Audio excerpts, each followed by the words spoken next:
Hey guys, and welcome back to Sip, Savor, and Celebrate. We're back to reviewing. Hey, all right. And I'm Devin. This is Chris. Killing me. Thanks for tuning in. And good night. No. Today, as you can see, we are going to be doing a drink through of El Tequileno. Now, I am going to tell you a couple things. I am super excited about this one, but they are one of the oldest distilleries in Tequila, Mexico, that is, of course. They have, and if you'll notice on the bottle, they have it here. Tequila or Jalisco? Well, tequila is in Jalisco. Right, but you can't just put in tequila, Mexico and be taken to Tequila as a city, right? Yes, you can. Okay, so that's why I said, is it tequila or is it Jalisco? It is Tequila, Mexico. That is the city where you go. But Jalisco is the area. Okay. So anyways. So they got the tequila police?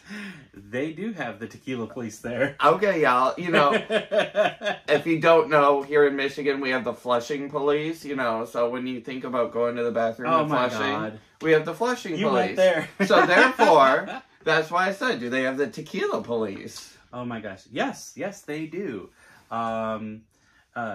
Anyways, back on point now. You are scared today. I'm messing with you. Anyways, so today we are looking at El Tequileno. First of all, as I was reading today, the official tequila, when they officially called it tequila, was in 1902. These folks have been around since 1959, so a couple of years later, but still one of the older distilleries in the area. I know they've been making mezcal for hundreds of years, and everybody knows that all tequilas are mezcals, but not all mezcals are tequila. But into that, these folks have been around for a long time. They've been making it the right way. And as a matter of fact, I was watching an interview with the family. I was watching the interview. Leave it alone. It's looking right on the camera. I was watching an interview with the grandson, the current master distiller of El Tequileno, and he was talking about how they came to the distillery, TMN, and said, "Hey, would you like to be on our additive-free list?" And they said, "Additives? You mean you could put additives in this?" So they've been the longest ones that's been not putting additives in there. They have been around forever. They've got an amazing name. And I'm told that some of their tequilas are some of the best. So I'm excited about this one. Well, it's really cool that they use volcanic spring water and all that stuff in there, which is going to give it a different flavor. Yes, they're one of 6 distilleries that are allowed to use that water source. That was one of the things that he had said in there. And it's kind of interesting. So here, let's look what it is. Of course, they're using Weber Blue Agave. They're using natural spring water. And they are fermenting it in cement tanks. They ferment it without fibers. When they go to using the still, they distill it twice using copper pots. When they get to the aging portion, they use propones. Propones are these massive wooden holding tanks, okay? And that'll get important to these in just a moment when we start talking about aging. However, they use a roller mill to crush it, and they use a high-pressure autoclave to cook the agaves. Now, the Blanco is rested in oak barrels, but it's less than 2 months, and that's just so everything can just kind of settle down, get acclimated to where it needs to be. But it's not long enough to take on the barrel notes of a lot of the other aged products. Okay, so let's see what we got on the nose. I'm kind of bummed though. I expected it to be more viscous and really, put on a show in my glass, and it's not. I'm looking right at them. No. Yeah. So if you spin it, I am like that. And watch how fast it disappears. It is a little bit faster than some of the other ones. You are right there. We're used to some of the other ones like Antanasio. So does that put on a show to me? No. Okay, that's fair. That's fair. You got to be honest. You got to be honest. But on the nose, oh wow, that was fruity. Yeah, I kind of get. Well, of course, I get agave first. Number one. Cooked sweet agave. Well, we're talking about tequila, so I kind of expect the agave. That's why I just kind of stopped listing it. But I get a fruit. But you know what? And I actually get a slight hint of that oak barrel. I'm surprised. I didn't expect that. I get a little bit of that barrel. I get the agave. I get light and fruity. I kind of get like a blue raspberry Jolly Rancher with pepper. I get cinnamon. I go baking spice style. I do get a little bit of cinnamon on that. Cheers. So let's see it. First, let's get the tongue used to it. I don't even think that's a relevant thing. This has absolutely, to me, no, like, alcohol, you know. Oh, I get that. I do. First, I'll get a little bit of pepper. But it's smooth. It's not a lot of heat, but I do get some pepper on there. I get a little bit of warmth. I get the pepper on the tongue just like I got on the nose. I get pepper and I get cinnamon. Agave, pepper, and cinnamon. That's what I'm getting from this. Pepper. Well, I mean agave, obviously, but it's the pepper, and then there's that oak. I don't get the oak on the flavor, but I get the pepper and I get the agave and cinnamon just lasting a while. It just kind of goes around and around and around for me. And I would say even a little bit of butterscotch on the very end. You get a lot of... See, I'm not getting that much of a sweetness from this.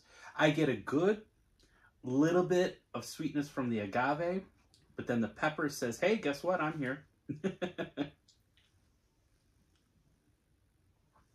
It does, but then it goes right away. And it brings out that sweetness in that butterscotch. Huh. I wish I got that, but I don't. I mean, for a Blanco, I'm enjoying it. I do enjoy this Blanco. It's really, really good. But, yeah, definitely.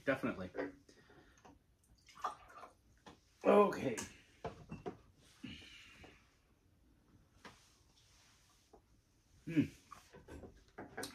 I like that. That would be great for making some margaritas with. I just think that little bit of pepper would be nice. All right, let's look at the... Okay, so this is the regular Reposado. This is a Reposado Rare. And then the Añejo. I'll explain this one. They switched from the cement and the steel to copper. Yes. So, we've got the... still fermenting it in the cement tanks. You still got the copper pot stills. Now, when they go to... That's interesting. Okay. So they use... So the Papones first to rest it. American oak barrels. And then they throw in wood chips as well. So it's kind of like they're doing a little bit of a quicker age to it. But still, so I know that they like to, this company likes to kind of push the envelope. I mean, they like to literally do things on the edge, to say the least. That maybe like, I know the CRT says you have to do XYZ for it to be a Blanco, XYZ to be a Repo, XYZ. And you're going to love this story here when I get to this one. But it's his whole point of, I'm going to do this my way. And that's kind of the way it is, you know. But, so they actually are using different ways of aging to kind of play around with the flavors so that they can get exactly the flavor, the content that they want. You know what I mean? Oh, can you, more, just a little more. You got 2 more. I thought the last one was a heavy pour because I got like 3 or 4 mouthfuls. There you go, Effie. I'm good. I'm good. Oh, this is nice. So we picked up some new glasses today. Had fun. Went antique shopping. We went to the antique store. We picked up some pretty cool glasses. These are similar to the Riddle glasses, which is like a champagne flute but shorter. So it's kind of perfect for this. Okay, I get butterscotch on that. A little bit of pepper.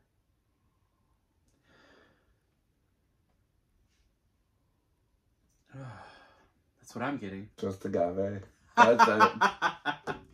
Okay. I'm like, okay, we've gone from so much to so little. I'm like, let's see. Cheers.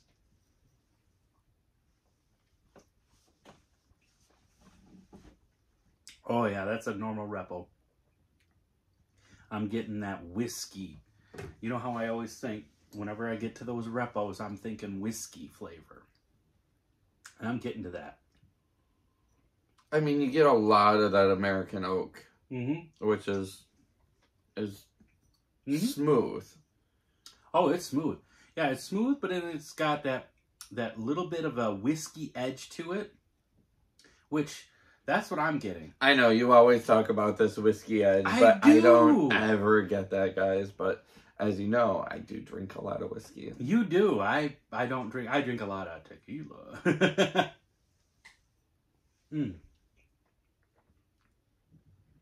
But it's smooth. It's really, really right. good. But all I get is the agave and that American oak. I lose that butterscotch. I lose that pepper. I lose everything we had in the Blanco. I get the butterscotch on the nose, but I get agave, pepper, and a slight cinnamon on this one. Almost like a fire, like one of those fire cinnamon sticks. Right. Or that's kind of what I get, the fireball type thing from this one.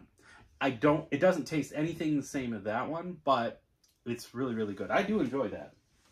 Now, for a Repo, that's perfect for a Repo. I mean, at this point, if it's the battle of just these two, the Blanco's taking it. Okay. That's the one I've been dying for, because I've been trying to get the dang thing since forever, because I've had these for a little while. I just haven't been able to find that one, but on the Chicago trip, found it right on the shelf. It was wonderful. All right, now... And if you guys have not checked out our library of content, please do. I am starting to see more comments, which... Awesome. We love that interaction. Please do. Please, ask us, some things, etc. Yep. You might ask, well, why does he keep tipping the bottles over? Because these are actual cork, and so to minimize that squeaking, just wetting the cork and lubricating it, so it does come out without breaking it. All right. So if you're having a hard time getting them out, remember to do that. Now, let's talk about this one. This is... probably never going to happen again. So, remember a second ago I was talking about those papones, these big, huge wooden vats. So, like here in Upper Michigan, we have a lot of pickle factories. You know those big wooden vats that they put the pickles in? Same thing. So now, the funny story when I heard him talking about this is that he went to his grandfather and he kept asking, like, hey, we're at the, 8 months. Are you ready to take this out and bottle it up? And he's like, no, we're good. Let's just wait again. And then he says, they go on another year later. Like, are you ready? We should probably bottle this up. No, we're good. And then the third time he comes to him and he says, will you get out of my office? He's not ready to talk about this yet. And then finally, after, I think he said it was like 5 or 6 years, they're like, yeah, we'll go ahead and bottle this up. Now, when I told you he likes to be a little more on the pushing the envelope side. Yes, this was aged in a massive wooden barrel. But because the size was so massive, your surface to alcohol contact is not very... they're not touching each other very much, okay? So because of that, the CRT says you can never call this anything more than a reposado. Even though technically, remember I said this thing's been aged for 5 to 6 years. Which would be an añejo. Or it an would extra. be an extra añejo. So technically this isn't, well, it would be technically an extra añejo, but because of the barrel it was aged in, it cannot be called anything more than a rare. Reposado. So that's why they call this a reposado rare. There was 22,000 bottles ever made. And this is bottle number 379. Okay. Which is kind of cool. Now, this one I've been hearing a lot about from everybody that's been reviewing it. It's got a huge hype about it. And I'm like, well, I don't know. Should I spend that kind of money on it? So far, if I had to make a decision based on taste, or I mean, I'm sorry, based on just smell, I would tell you to throw this in the garbage. No, I'm serious. Wow. All I get is maple syrup. And I cannot stand that explains maple a lot. Syrup. You hate maple syrup. Oh my God, that's so good. I don't get maple syrup, but I get caramel, chocolate. Oh my gosh, this is wonderful. I love it. I am glad you're getting some complexity because so far... Maybe your sniffer's broke today. Oh no, my sniffer's working fine, y'all. Oh, cheers. So far, the only one out of this line that has brought anything of value is their Blanco. So far, the Blanco is the only one standing out, and that's because it was so deep in flavors. But this could shut me up and prove me wrong, so let's see. Now, on the tongue, or on the flavors, it's totally different from what I smell. Way different from what I smell.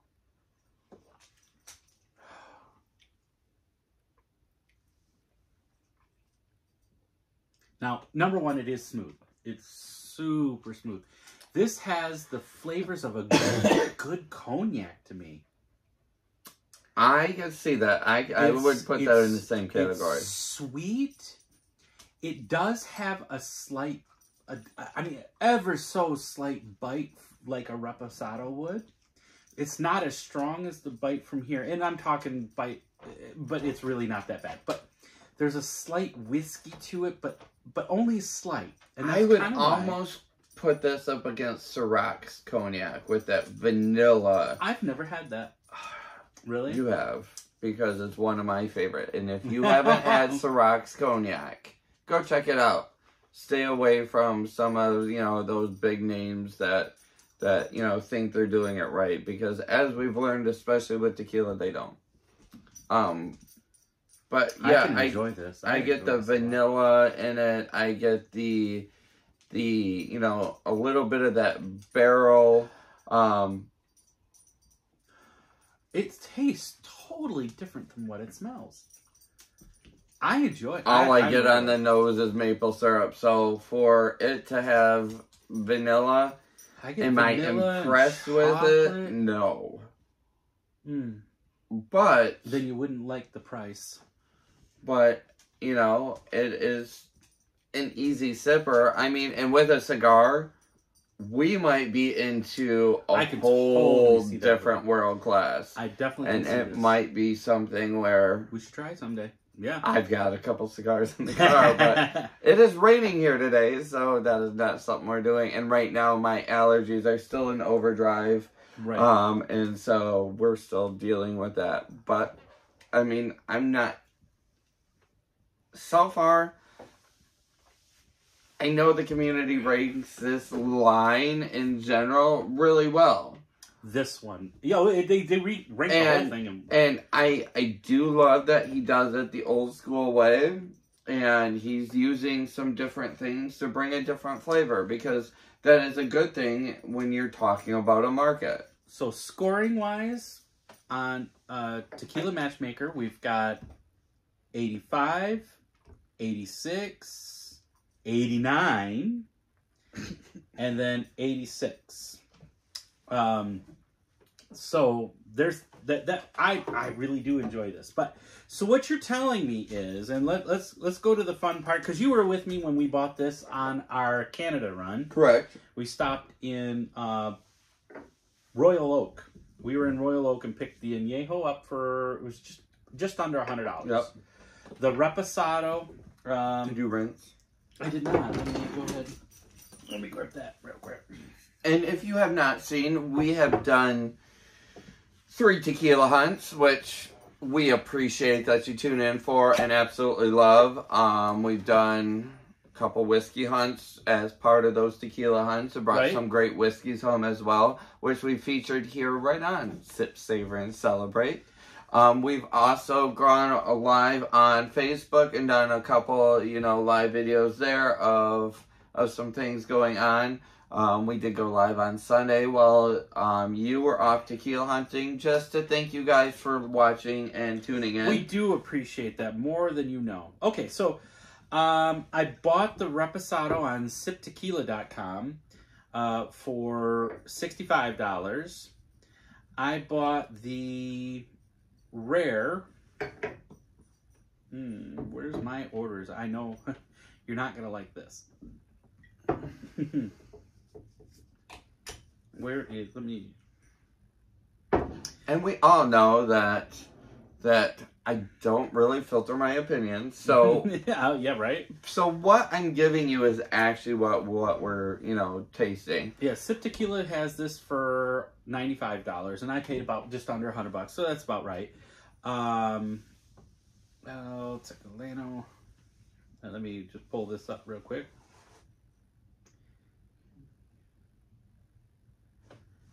I wish I could pull up my order real fast, but of course. Yeah, this one I paid over $200 for. I know that. The fun part is that I asked somebody about that before. Oh, right here, $215. I believe Antanazio is over there, right? Yep, Antanazio is right here, right there, right behind the Carrera. I moved things around so I can fit some stuff in, because the tequila hunt in Chicago. And we have the añejo in there, right? Yeah. Yeah. Pull it out. Okay. What? You're killing me. I know. Guys, spur of the moment, we are going to do a battle. What? And we are can't do a battle battling El Tequileno against one of my favorites, the Antanazio. And we are going añejo for añejo. So we do have these extra glasses real quick. So fast story about that real quick. One of my online friends, we'll call it. Oh, well, fine, be that way. One of my online friends, CJ Agave, just went down to Tequila, Mexico, and he said he toured Antanazio, and he went also a bunch of other distilleries, and he said that these people from Antanazio, not only were they one of the nicest people that they dealt with, the way that they take care of how they make it and how they do everything. You're killing me. We're here for El Tequileno. I understand that. That's why I said we are going to do a battle right here, right now. And I think this is important because it highlights again the difference in palates. Yes, you are so far in love with the El Tequileno. Oh, I love Antanazio. Hold on. I didn't say you didn't. Do not. But so far, the only one that El Tequileno has brought me something good is right here. I would not even think about buying those. Okay, and that's fair. That's what you gotta do. You look at what you can do. Because you get so much from here, and you're disappointed there. Because so far, I've not gotten anything. Now, I love their line. And I'm not mad at what I paid for them either. Okay, so again, you're talking. I paid $50 for this on the shelf, $49.99, $50. And then $50 for this, $65 for this, $215 for that, and $95 for this. But this is something different. You have to take the rare out of it. This, guys, is a collecting line because we are talking about $100 a bottle. This is not. These are less than that. These were, you paid $100 each for both. I did. You paid $100 for the añejo. You paid $100 for the reposado. Right. I paid $65 for the blanco. So $50 versus $65. So we're talking right around the same line, guys. This would be a great addition to a bar then. Mm-hmm. First of all, we need to get some of these bars. Come on, guys. Get rid of that garbage that you got on the shelf. Start getting some good. El Tesoro is a great starter brand.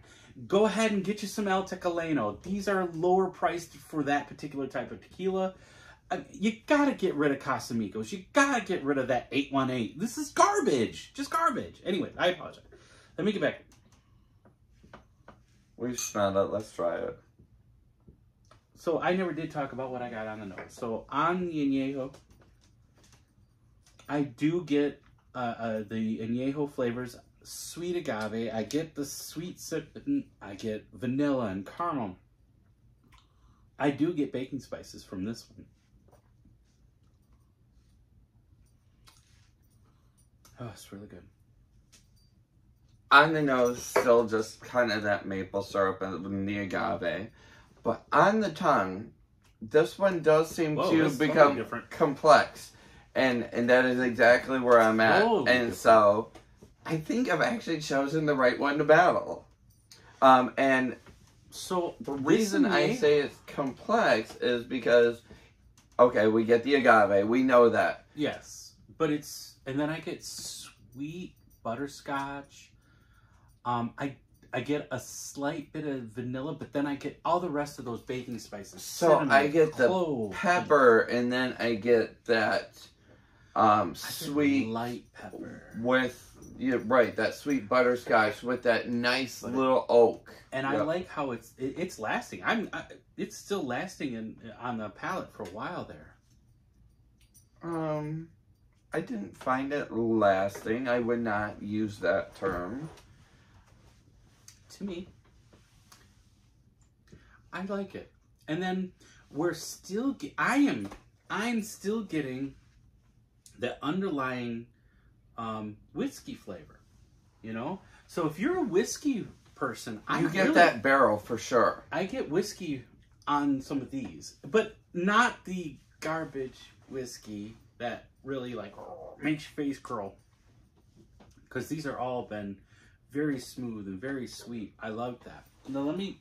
I know they say whiskey barrel, but I'm almost wondering if it's more of a bourbon barrel, and that would be that smooth sweetness that we're getting. I can concede to that. Right. Oh, holy cow! Does that smell totally different? I know, but dude, Now this one, I'm getting a lot of cinnamon. From the El Tequileno, I get cinnamon and baking spices. From the Antanasio, I'm getting sweet fruit. That earthy, that fruit, that sweetness. Not the black licorice anise flavor, but I get the red vine licorice. Okay, I'll give you that. Almost a raspberry. Maybe a cherry. I was going cherry. A cherry raspberry. I get that. So, putting them side by side. That's why I said, guys. I can't in the battle of the añejo, the nose is amazing. They are right there. That is so strange. So, I'm getting... But maybe this is affecting this, or this is affecting this. But and keep in mind, guys, these are different noms. These are different producers. Right. And this is spur of the moment because Right. Like I said, pull that one out. So, still, extremely small. Correct. Because CJ was telling me, he says, look, these guys are like really small organization. These guys have been around for a while. They still do it the old school way. Right. They are literally keeping to their roots of how and what they do, but they're a larger organization. But he said that even though they're a larger organization, because he went to both of them, right? He said they still keep it real and they still keep it the right way. All right, let's start doing the taste test between the two.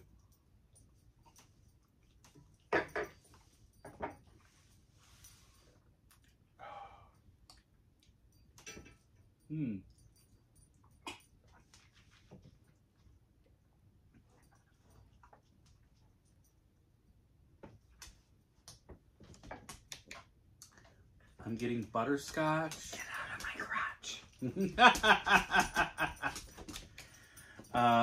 That was funny, and that got on the camera. Okay, so we got that. I got my puppy dog down here today. Anyways, so even though they use a different water source, I'm getting on the tongue a lot of that same kind of flavor. I do. I did not want to minus the barrel that you get with the oak from El Tequileno. Sorry, not Tesoro, Tequileno. You said Tesoro earlier, so that's why my brain was like, "Ooh, this is right." Guys, I don't think I can choose a winner. I can't. I really cannot. And that is why I chose it, is because, guys, these are two amazing brands that are easy to afford. Yeah. So, same price. You're talking... Correct. 95, you paid like $100. So, So let's just call it $100. But it's worth it. If you want to up your game and start having something on your shelf that you can be proud of, and like, if somebody comes to your house that's a tequila person, you can pull out either of these brands, and they're going to be like, oh. And keep in mind, what they're talking about. You could be at a bar, and you're already serving that shot of Patron or 1800. Why did you ruin my night? For $8 and $12. Would you pay 15 or 20 for this shot? Easily. Absolutely, guys. Easily. So you're talking, what, a shot is what, 3 ounces? So when I was in Chicago, I had Siempre Valley's High Proof. And I only paid like, in Chicago prices, okay? I only paid $32.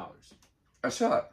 For a shot. Okay. Yes, that's high for a shot. I get that. But quality is what we're going after. I paid $40 for the Clase Azul. Correct. And I had that Siempre Valley's was way better. It's a better price, by the way. But the Siempre Valley's was better flavor than that Clase Azul. So, until next time, this is a battle that we have to call a tie. Cheers. We appreciate you for tuning in, and we thank Antanasio and El Tequileno. El Tequileno. Yes. For their products. Guys, I want you to know we appreciate you. Please, please, please share this with your friends. Go ahead, help us build our channel up. We need to get the subscriptions up, so that way we can start paying some of this back, because I really got in some trouble over this weekend. The Chicago trip cost me a lot of money. But remember, guys, to sip, savor, and celebrate. Cheers.